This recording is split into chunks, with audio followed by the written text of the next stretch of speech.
L'histoire, c'est Soraya qui a 28 ans, qui est née et élevée à Brooklyn et qui décide subitement de retourner en Palestine car elle a envie de retrouver la ville de ses grands-parents. De ses grands-parents qui lui en ont parlé et qui ont été obligés de s'en aller en 1948. Alors elle arrive là-bas et elle décide avant tout de récupérer l'argent qui est sur un compte bloqué, l'argent de ses grands-parents. Et là, la banque va refuser de lui rendre cet argent. Elle va se heurter au refus définitif et ça la mettra évidemment en colère. Elle refuse de se laisser faire. Et à partir de là, il va se passer une succession de choses, dont une rencontre avec Emad. Emad qui, lui, ne rêve que de partir et qui n'arrive pas à comprendre pourquoi elle veut s'installer en Palestine. Voilà. Voilà l'histoire. Et à partir de là, c'est une grande aventure qui se finit on va pas raconter bizarrement. Mais mon problème à moi, c'est que dans tout ce film-là, enfin, je ne sais pas ce que tu en penses, toi, Olivier, qui l'a vu, c'est que pour moi, c'est un peu la chronique d'un voyage annoncé dont la fin est évidente. Depuis le début, En même temps, oui, mais enfin, c'est aussi la chronique de la vie en Palestine, en fait. C'est aussi ça. Ce qui est intéressant de voir, c'est comment elle, qui est américaine, puisque née un contraste.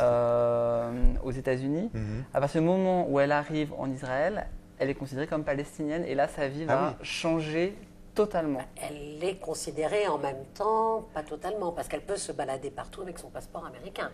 Le temps où le visa est bon. Oui, jusqu'au le visa, mais en même temps, elle est dès le moment où elle met les pieds à l'aéroport, elle est considérée comme une palestinienne et donc suspecte. C'est-à-dire que quand elle arrive, il y a une première scène à l'aéroport qui est insensée, qui est vraiment terrible, et qui en même temps nous fait comprendre tout de suite où on se trouve et ce qui se passe pour les gens qui sont palestiniens. Donc ça, c'est une chose qui est formidable. Il faut savoir que c'est un premier film aussi, d'une part pour la réalisatrice et pour l'actrice principale qui est poétesse, je crois, dans la vie, qui vit vraiment, en plus, elle a vraiment la même histoire que le personnage principal, puisqu'elle vit aux États-Unis et c'était pour elle la première fois qu'elle part. D'accord, donc c'est un film américain ou palestinien? Non, c'est un film palestinien-français. D'ailleurs, l'actrice s'appelle, on va quand même donner les noms, Suher Ahmad, celle qui a le rôle principal, donc est Soraya, et Emad, l'amoureux qu'elle rencontre, donc c'est Saleh Bakri, ils sont extraordinaires. Et qu'on a déjà vu Saleh Bakri dans La visite de la fanfare, qui était pour moi le meilleur film de l'année 2007. Tout à fait. Pas le meilleur, mais qui était un film magnifique. Je suis tout à fait d'accord avec toi, Olivier. Pour moi, c'était mon meilleur. Pas pour moi. Il y en avait d'autres qui m'ont beaucoup plus. Et donc, moi, c'était lui que dans La visite de la fanfare, oui, tu l'avais trouvé très joli. Oui, il est charmant. Il est vraiment charmant. Il a beaucoup de charisme. Elle aussi, elle a un vrai charisme. Elle n'est pas forcément belle, mais elle dégage quelque chose.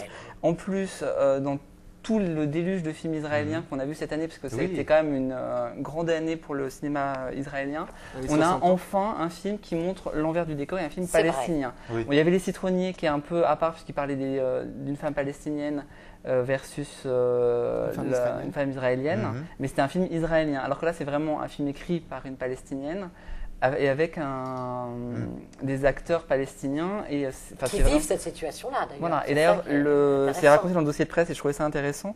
Saleh Bakri, en fait, toute une partie du tournage qui se passe en Israël était clandestin sur le tournage, parce qu'ils n'avaient pas le droit d'être dans ces quartiers-là. D'accord. Et donc ils ont fait qu'ils biaisent, et rien que pour ça, ça vaut le coup de défendre ce film et d'aller le voir, parce que ça présente la Palestine, en fait, ce qui se passe en Palestine et ce qu'on n'a pas forcément comme retour. Dont on n'a pas conscience, c'est-à-dire je ne pense pas qu'on imagine à ce point-là comment les Palestiniens sont obligés de vivre dans un certain endroit et n'ont pas le droit de franchir, ils deviennent des hors-la-loi. C'est ce qu'il dit à un moment, il dit dans tel pays où on vole, on se retrouve en prison, moi si je franchis tel endroit, je me retrouve en prison, c'est quand même insensé. Et lui, il n'arrive pas à comprendre, et c'est ça qui est intéressant, c'est cette dualité-là, c'est-à-dire que lui ne comprend pas comment elle peut vouloir revenir vivre dans cet endroit où on n'a plus de liberté. Donc c'est vrai que c'est un regard qui est vraiment intéressant, ce film, et qui nous rappelle un quotidien qui Et on comprend pourquoi elle a envie de revenir, d'aller là-bas. Oui, mais c'est du fantasme pour moi. Elle a un fantasme d'après pour avoir des amis d'origine maghrébine, il y a cette fierté en fait. Totalement. Oui. Et ils ont été rejetés puisque ses grands-parents ont été proprement virés de leur maison, virés d'Israël. Il y a cette fierté de revenir là où elle aurait dû vivre. Cette fierté d'être palestinienne et de l'afficher.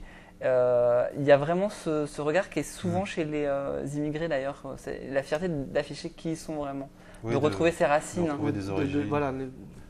Complètement. D'accord. Et donc combien de G 3G, parce qu'il y a quand même quelques petites faiblesses dans le Ouais. scénario et dans la longueur du film. Oui, il y a quelques longueurs. Moi aussi, j'ai mis 3G. Moi, je trouve qu'il y a quelques longueurs. Puis il y a un moment, mais alors, il y a une scène qui est assez extraordinaire. Parce qu'il y a un moment où je trouvais que ça devenait un peu trop anti-israélien, presque. Enfin, même si c'était certainement une réalité. Mais je trouvais que. Et puis à un moment, elle a une scène extraordinaire où elle n'en peut plus, où elle fait un pétage de plomb dans la maison de ses grands-parents. Et où après, elle dit c'est vrai que j'ai été nulle. Et elle se rend compte que tous les Israéliens ne sont pas méchants. Ils comprennent leur situation, ils sont contre. Il y a une phrase extraordinaire d'une Israélienne qui dit nous, on trouve ça lamentable. C'est les dirigeants qui permettent ce genre de choses. Et ça, c'est merveilleux, je trouve. C'est de dire qu'en fait, c'est les dirigeants qui permettent cette situation absurde, puisque c'est absurde. Bon, voilà. D'accord, donc 3G, le sel de la Un mer. bon film quand même. Pardon? Un bon film. Un bon film Ah qu'il oui, faut oui, tout voir. à fait. Hein. Presque Ça 4G pour donne moi. envie. J'aurais fait un 3G+, mais on n'a pas le droit au plus, donc voilà. Si, moi, je m'en fous.